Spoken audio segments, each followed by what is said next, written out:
안녕하십니까.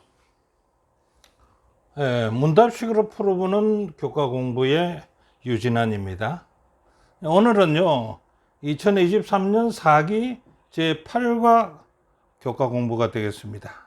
오늘 제목은요 도움이 필요한 이들을 위한 선교라는 제목으로서 교과 공부를 같이 해 보겠습니다. 자, 제8과 도움이 필요한 이들을 위한 선교라. 자, 우리가 잘 알다시피 선교란 것은요, 우리 기독교 라인에서 보면 기독교를 널리 전하는 것이라고 얘기합니다. 그럼 그 전하는 방법은 어떤 것들이 있는가? 많은 것을 배우고 많은 것을 얘기를 했습니다만 오늘은 뭐냐 그러면 도움이 필요한 자들에게 선교를 어떻게 할 것인가 라는 것입니다. 그러면은요, 도움이 필요한 이들을 위한 선교라면 도움이 필요하지 않는 사람들이 있을까요? 이 세상에서는요, 도움이 필요치 않은 사람은 한 사람도 없다는 겁니다. 어떤 권력자들이나 어떤 부한 자들도 다 그들에게 도움이 필요한 사항은 다 있다는 겁니다. 그래서 도움이 필요한 이들을 위한 선교라고 이렇게만 얘기한다면은요, 넓은 범위에서 보면은 우리 인류의 모두를 얘기한다라고 봐도 과언이 아닐 겁니다. 그러면요, 하나님께서 도움이 필요한 사람들을 어떤 방법으로 도우시는가? 도우는 방법이죠.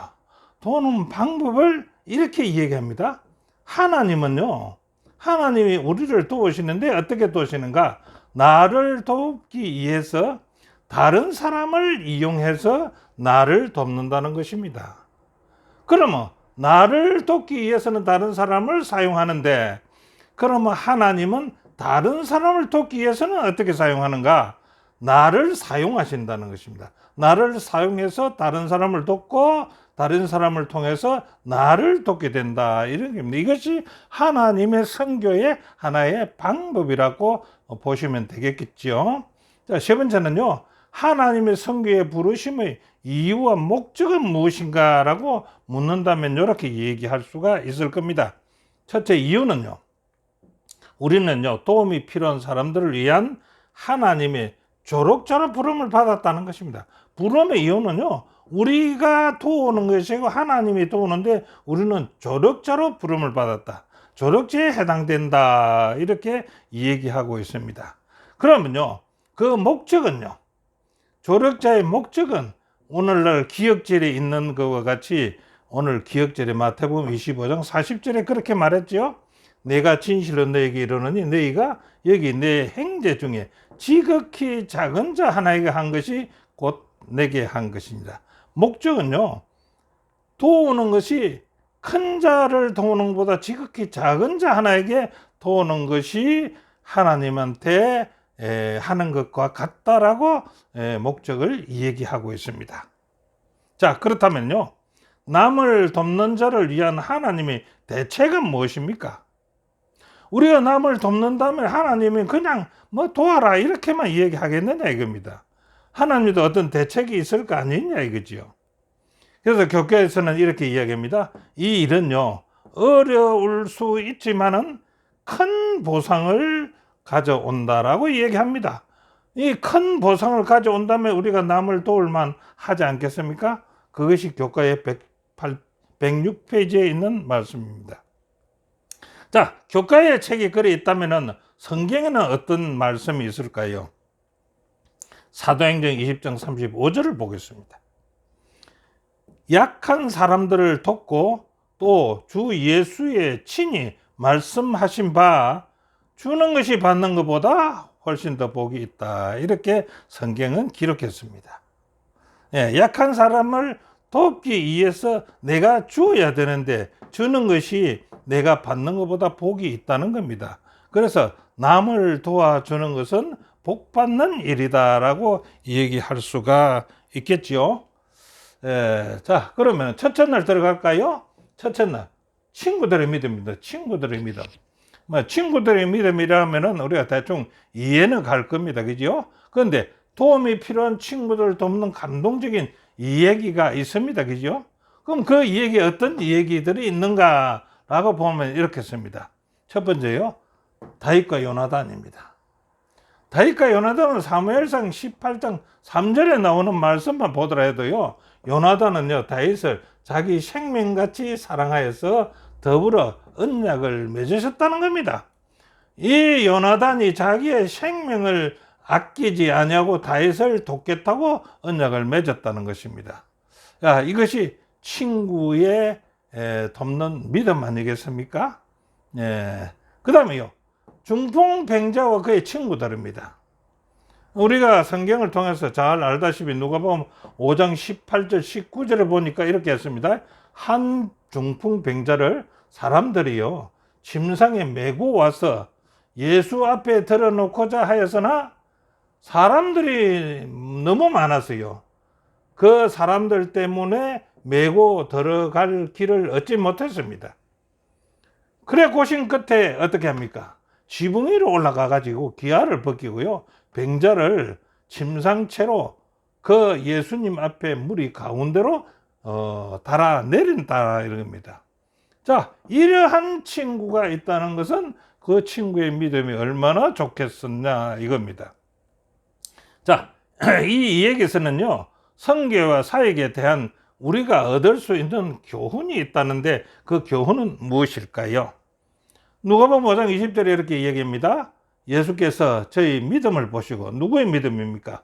그 친구, 중풍병자의 그 친구들의 믿음을 보십니다.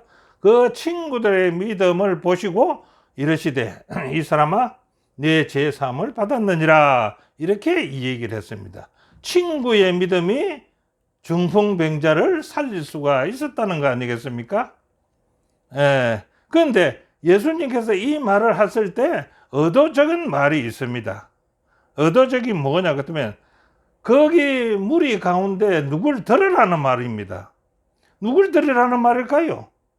그 친구들만 들으라는 얘기일까요? 아니지요.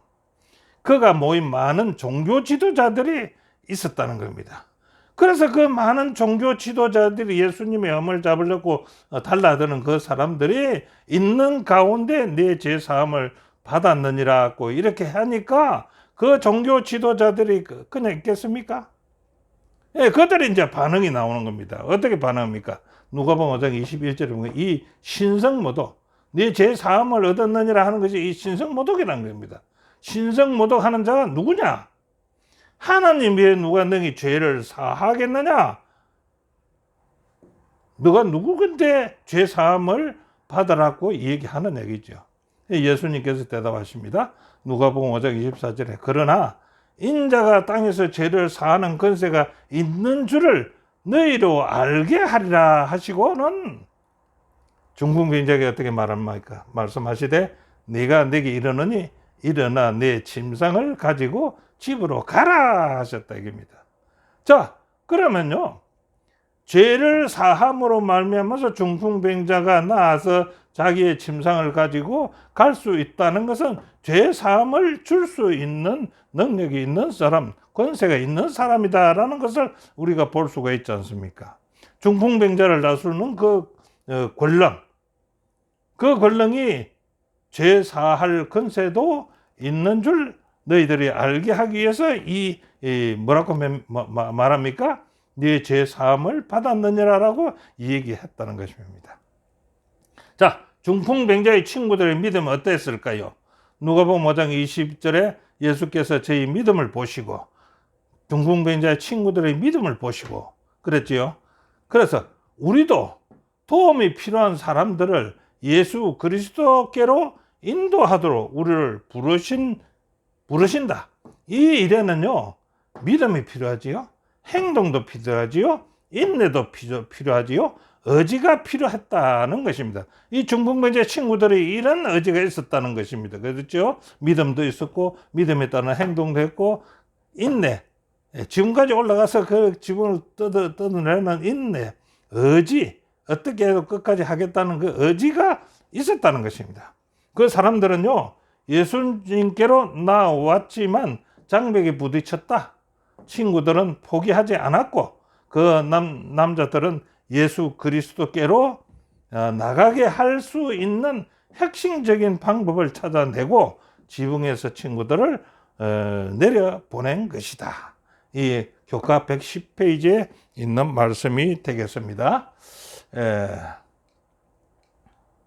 자, 우리는 그들, 어려움을 당하는 자들 말이죠. 그들을 어떻게 도울 것인가? 우리는요, 어려움을 당하고 있는 사람을 어떻게 도울 것인가? 먼저 우리는 그들의 친구가 돼야 된다.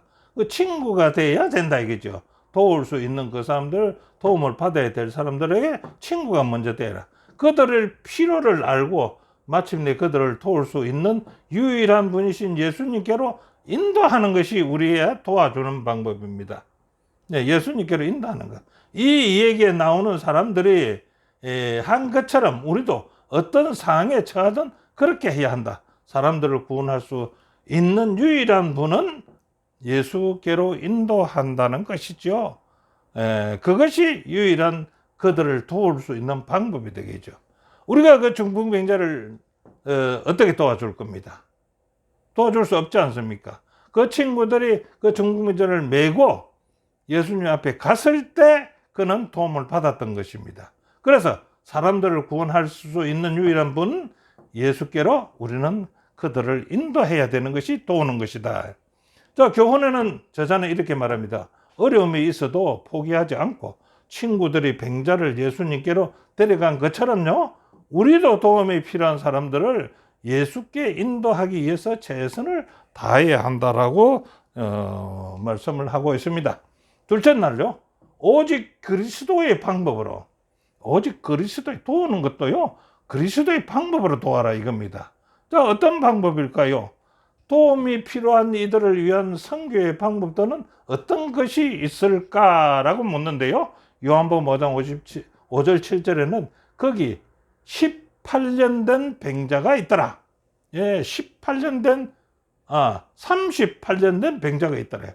그 38년 된 병자가 있더라. 예수께서 그 누운 것을 보시고요. 병이 벌써 오래된 줄 아시고 이르시되 네가 낫고자 하느냐?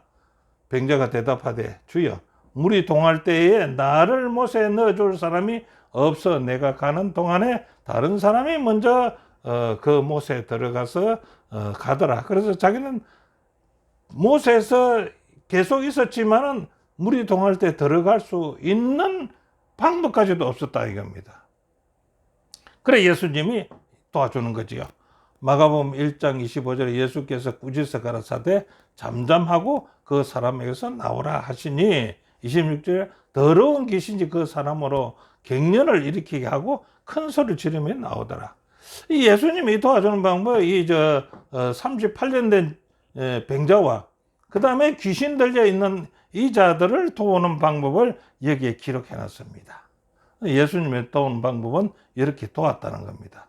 자, 그런데요, 화에서는 특별히 도움이 필요한 사람들을 섬기는 예수님의 방법 5단계를 갖다가 이 얘기를 했는데 그것이 무엇인가 우리가 한번 살펴보겠죠. 자, 첫째는요, 도움이 필요한 사람들과 어울려라. 그들을 알아가는데 시간을 투자하라. 그러니까 도움이 필요한 사람들과 어울리고 그들을 알아가야 되고 알아가야만 우리가 도울 수 있으니까 거기에는 시간을 투자해야 될 것이다 라고 얘기했지요. 그다음에 두 번째는요, 동정심을 나타내라. 동정심을 나타내라. 때론요, 친절을 가장한 악행 때문에 동정을 불신할 수도 있습니다.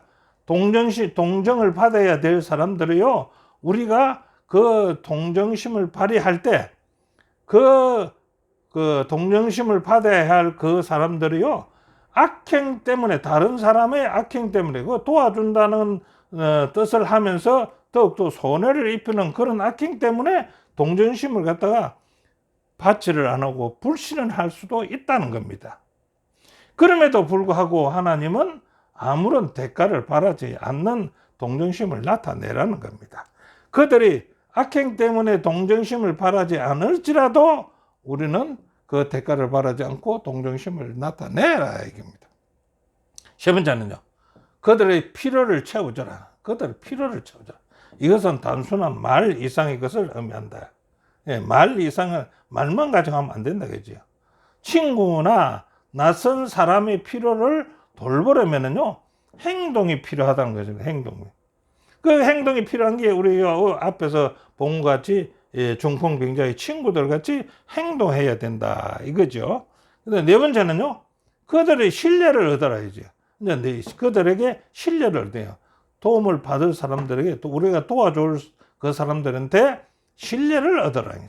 우리가 그들을 섬기고 그들을 도울 때 그들은 우리를 신뢰하고 우리가 하는 말을 믿을 수 있다는 것을 알게 될 것이다. 이 정도 되면 우리는 이제 그 사람을 예수님 앞에 데리고 나올 수가 있겠지요. 그들을 이제 마지막에 예수님께로 인도하라. 예. 이 정도 되고 나면 이제 예수님께로 인도하라. 여기에는 여러분 자신과 도움을 받는 사람 모두의 믿음이 필요할 것이다. 예. 이렇게 믿음의 가게끔 했을 때 신뢰를 얻고 이렇게 하게 되면은 그들도 예수님이 앞으로 나올 수가 있다라고 얘기하고 있는 겁니다. 자, 교훈에는요, 예수님이 영혼의 유익을 위하여 사람들에게 다가가셨던 것처럼 우리도 사람들의 신뢰를 얻을 때 그들을 구주께로 인도하실 수가 있다라고 교훈은 얘기합니다. 자, 셋째 날은요, 이민자와 난민들입니다. 이민자와 난민들. 예, 성경의 이민자와 난민들과 현재의 이민자와 난민들에 대해서 우리의 견해를 한번 살펴보면요, 성경에 이민자가 있고 난민자들이 있습니까? 예, 이민과 난민을 그런데 이민은 이동하는 것이고요. 자기 의지로 이동을 하겠죠. 난민은요, 자기 의지 아니고 어떤 어려움으로 말미암아 재난으로 인하여서 그 민족이 어려움을 당해서 다른 데로 이동하는 그런 것으로 우리가 보면 되겠지요. 이 두 가지를 겸해서 당했던 사람이 아브라함 아니겠습니까? 아브라함은요, 하나님께서 갈 때 우르르 가라 할 때는 그때는 이민으로 출발했습니다. 그렇지요? 이민으로 출발해서 그가 가나안에 갔을 때 거기에 가나안에 흉년이 들었습니다. 그 흉년으로 해서 거기서 굶어 죽을 수가 없으니까 어디로 갔습니까? 애굽으로 갔습니다. 그 애굽으로 간 거는요, 흉년 때문에 갔기 때문에 이는 난민이 되는 겁니다. 난민 신세가 되었다는 거지요. 자, 그러면요, 마태복음 2장 13절을 14절에 보면은 또 그 난민이 된 사람이 있습니다. 예, 14절에 따르면 예수님도 난민의 신세였다. 예수님 난민의 신세였죠. 왜냐 그러면은 쫓겨가니까요. 죽음을 피해서 도망쳐야 되니까 이는 난민이 될 수 있습니다. 그분의 육신의 부모인 요셉과 마리아는 헤롯의 살해 위험을 피해서 밤에 베들레헴을 떠나서 애굽으로 발길을 떠난 난민의 신세가 되었던 것입니다. 자, 그 다음에 신명기 10장 19절을 보면요, 이렇게 말합니다. 너희는요, 나그네를 사랑하라. 난민이나 이민이나 그 나그네를 사랑하라. 전에 너희도 애굽 땅에서 나그네 되었음이었더라. 이스라엘 백성도요, 애굽에 있을 때는 뭡니까? 나그네였지 않습니까? 이민지든 난민이든 간에 나그네였습니다. 예, 그렇기 때문에 우리는 나그네를 사랑해야 된다라고 여기에 말씀하고 있습니다. 자, 그 다음에 현재 전 세계는요, 전쟁과 재난으로 인해서 수백만의 사람들이 삶의 터전을 잃고 새로운 땅으로 망명을 시도하는 이 난민들이죠. 그들의 필요와 도움을 절실히 필요하다라고 얘기합니다. 자, 그래서 우리는 어떻게 해야 되냐? 안주제다를 잃은 그들을 먼저 서둘러서 해결할 급선무는 의식주인데 우리가 그 의식주를 도와야 되지 않겠느냐 이 뜻이죠. 두 번째는요, 그들은 문화와 언어 장애로 인해서 생활 터전의 문제에 부닥치게 됩니다. 그들이 난민이나 이민을 왔을 때에 그들 앞에 부닥치는 것이 문화와 언어 장애 아닙니까? 예, 이것 때문에 힘들어 할 것입니다. 그래서 그 생활 터전을 잡기가 힘들 테니까 도와줘야 된다. 3번요. 언어와 문화와 종교 차이로 인한 사회생활의 어려움을 어려움 등도 있을 것이니까 이런 것을 이민과 난민을 위해서 도와줘야 된다. 자, 이민자 난민을 위한 성경은 어떻게 권면하고 있는가? 성경을 한번 볼까요? 10편 146편 9절에요. 여호와께서 객을 보호하시며 고아와 가부를 붙드시고 했습니다. 여기 객이라는 것은 뭡니까? 나그네들이죠. 나그네를 보호하신다, 하나님께서. 예. 그 다음에 로마서 12장 13절에 보면요. 손 대접하기를 힘쓰라 했습니다. 요 손은 누굽니까? 나그네들입니다. 나그네 대접하기를 힘쓰라. 나그네는 난민이고 이민들 아닙니까? 자, 레위기 23장 22절에 너희 땅의 곡식을 벨 때에 밥 모퉁이까지는 다 베지 말며 떨어진 진을 이삭을 줍지 말고 너는 그것을 가난한 자와 객을 위하여 버려두라. 나는 너희 하나님 여호와라.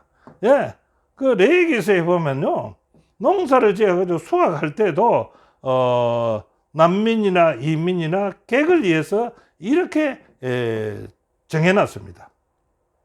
예, 곡식을 벨 때에 밥 모퉁이나 베지 말고 남겨두어라. 그들은 이민, 난민, 나그네들이 먹을 수 있게끔요. 이렇게 배려를 해놨습니다. 성경에는. 자, 그들을 위한 기도하고 난민과 이민을 위해 기도하고 이민자와 난민에 대한 정보를 찾아보라. 정보를 찾아보라. 이들을 돌본 단체 중 어딘가에서 봉사활동을 하거나 교회 안실학교에서 이민자나 난민을 위한 사역을 시작할 수도 있을 것이니까 이때는 도와라. 이런 말이 되겠지요. 자, 교훈에는요, 비록 우리와 다른 문화와 삶 가운데 있는 사람들이라도 복음은요, 우리가 안주지대를 벗어나 그들에게 할 수 있는 한 도움을 제공할 것을 권면한다라고 저자는 얘기하고 있습니다. 자, 넷째 날은요, 상처받은 사람들을 도와라. 상처받은 사람들. 자, 상처받은 사람들 어떤 사람들일까요? 이 세상에서 고달픔과 상처를 경험하지 않는 사람은 누가 있겠습니까? 자, 이 세상의 모든 사는 사람 중에 도움을 받지 않는 사람이 앞에서 챙겨봤을 때 없다라고 말했죠. 부자나 권력자나 누구라도 다 도움이 필요한 사람들이다 이거죠. 그런데 여기서는 이 세상에 고달프고 상처를 경험하지 않는 사람이 누가 있겠는가 이거 없다는 거죠. 그래서 성경에는 그렇게 이야기합니다. 성경에는 계시록 3장 17절에 보면 그렇게 이야기합니다. 요 말씀에 대한 답이라고 봅니다. 내가 말하기를 나는 부자다. 부유하여 부족한 것이 없다 하나 부족이 없을까요? 성경은 내 궁구한 것과 가련한 것과 가난한 것과 눈먼 것과 벌거벗은 것을 네가 알지 못하고 나는 부자다 부유하다라고 부족한 것이 없다라고 말합니다. 그러나 그들에게도 부족한 게 있다라는 겁니다. 자, 부와 물질적 풍부에 살던 가난과 물질적 궁핍에 살던 사람들은 상처받고 고통 속에서 헤어나기 위해 애쓰고 있죠.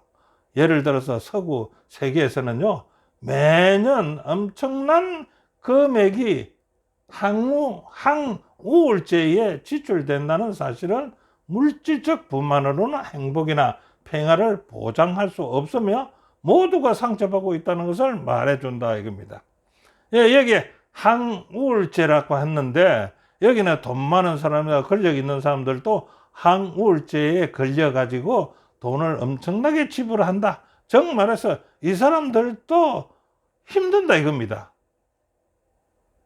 여기서 말한 것이 물질로 풍부하게 살던 사람도 지금 이런 우울증 때문에 항우울증제를 복용하는 일이 있다 이겁니다. 예, 그래서 이런 사람들을 뭡니까? 상처받는 사람들이다. 도와줘야 될 것이다. 자, 예수님의 사명 고지, 사명을 어떻게 알렸는가? 는 상처받는 사람들과의 연관성이 있는가? 뭐라고 했습니까? 주의 성령이 내게 임하셨으니 이는 가난한 자에게 복음을 전하게 하시려고 내게 기름을 부으시고 나를 보내서 마음이 상한 자, 그 다음에 마음 상한 자를 고치고 포로된 자에게는 자유를 주고 눈먼 자에게는 다시 보게 함을 전파하며 눌린 자를 자유케 하기 위하여 주님은 오셨다. 예수님의 사명고지입니다. 자, 세 번째는 우리의 선교적 사명과 도움이 필요한 자 간의 우선순위는 무엇일까요? 선교적 사명과 도움이 필요한 것 두 개 중에서 우선순위는 뭘까요? 전부 다 우리는 생각하기를 도움이 필요한 자들은 제껴놓고 우리는 선교적 사명만 가지고 우리는 선교의 일을 하는 그런 수가 상당히 많지요. 그들이 언제 예수님을 받아들이지 않은 것이 받아들일지 아닌지 알 수 없지만은요, 모든 사람들의 필요를 채우도록 우리를 부르셨다. 그러니까 그들이 예수님을 받아들인지 안 받아들인지 그건 우리가 알 수 없다. 그렇지만 우리는 어떻게 해야 된다고요? 그들을 도와줘야 된다. 그들에게 예수님을 전하는 것이 우리의 선교적 사명이기도 하지만은요, 그들에게 도움이 필요하다는 이유만으로도 손길을 내밀어 도와줘야 한다. 예수님 받아 안 들이도록 해도요, 도움이 필요한 자들인데 도움부터 먼저 줘야 된다. 이거 아닙니까? 예수님께서는 그 일을 하도록 우리를 부르셨기 때문에 우리는 그들을 도와야 한다라고 114페이지는 기록하고 있습니다. 자, 교훈에는요, 고통 가운데 있는 이들에게 복음을 전하는 것이 가장 중요한 사명이지만은 그렇지 않을지라도 도움이 필요한 이들을 이타적 사랑으로 순수하게 도와주어야 된다 이겁니다. 예, 복음 전하는 것만 문제가 아니고 그들을 도와주라는 거죠. 다섯째 날은요, 더 큰 사랑입니다. 더 큰 사랑이 뭡니까? 예수님이 누구에게나 도움이 필요한 자에게 기꺼이 도와주십니다. 예수님은요. 예, 거기 우리 성경에 보면 나에는 가부를 도와준 것 사실이 있지요. 자, 그 다음에요. 중풍기적의 친구들을 도와준 사항이 있지요. 예수님께서 다른 문화권에도 베푼 사랑이 있습니다. 예, 두 개는 우리가 많이 아는 사람이니까 여기에는 보면 마태복음 8장 28절부터 33절, 그 다음 28절에 또 예수께서 건너편 가다라 지방에, 이는 가다라 지방은 유대인 지방하고 다른 지방이죠. 가시면서 거기에 귀신 들린 자를 만납니다. 무덤 가운데 둘이 있었는데 그에 나와서 예수를 만나니 저희는 심히 사나워서 아무도 그 길로 지나갈 수 없을 만큼 험한 사람들이었더라. 이제 이 지방을 지나면서 귀신 들린 자를 갖다가 귀신을 쫓아냅니다. 귀신을 쫓아내서 어디로 보냅니까? 돼지떼에 들어가게 합니다. 이 사건이 일어나서 예수님이 도와줬지 않습니까? 자, 그렇다면요, 이 더 큰 사랑이니까 가장 큰 사랑은 무엇인가요? 가장 큰 사랑은 요한복음 15장 13절에 이런 말씀이 있습니다. 사람이 친구를 위해 자기 목숨을 버리면 이에 더 큰 사랑이 없다. 친구를 도와주면서 자기 목숨을 버린다면 이것이 가장 큰 사랑이다라고 얘기하지요. 자, 친구의 목숨을 자기 목숨보다 귀중히 여긴 친구가 있었지 않습니까? 사무엘상 18장 1절에 요나단 아닙니까? 다윗의 왕과 연락되어서 요나단이 그를 자기 생명같이 사랑하니라. 요나단은 다윗을 자기 생명같이 사랑하여서 더불어 다윗과 언약을 맺었습니다. 예, 이 얘기를 하려면 한참 걸리니까 그 얘기는 우리 성경적으로 읽어보시면 좋겠습니다. 자, 교훈에서는 예수님께서 자신을 버리시고 사람들을 사랑하신 것처럼 나의 생각이나 문화보다 더 큰 사랑의 마음을 간직하고 영혼을 나눌 수 있는 친구가 되어야 한다라고 말하고 있습니다. 자, 오늘의 공부의 결론을 요약해 본다면 이렇게 보겠죠. 오직 영혼의 유익을 위해서 일하신 예수님의 모본을 따라 사람들을 돕고 예수님께 인도하기 위해 최선을 다할 때 그 일을 할 수가 있다라고 하고요. 두 번째는 그분은요, 문화와 나라의 차이 없이 모든 이에게 복을 나누어 주셨다. 사람들에게 줄 수 있는 최고의 도움은 복음을 전하는 것이며 그렇지 않는데도 순수하게 그들을 도와야 한다. 예, 복음을 전하는 것이 전적인 일이겠지만은 그렇지 않을 때에도 순수하게 그들을 도와야 한다라고 얘기합니다. 세 번째는요. 우리는 자신의 생각이나 문화보다 더 큰 사랑을 가지고 영원을 나누고 돕는 것이 선교의 핵심이라고 결론을 짓습니다. 자, 오늘 공부는 여기까지입니다. 함께 공부해 주신 여러분 대단히 감사합니다.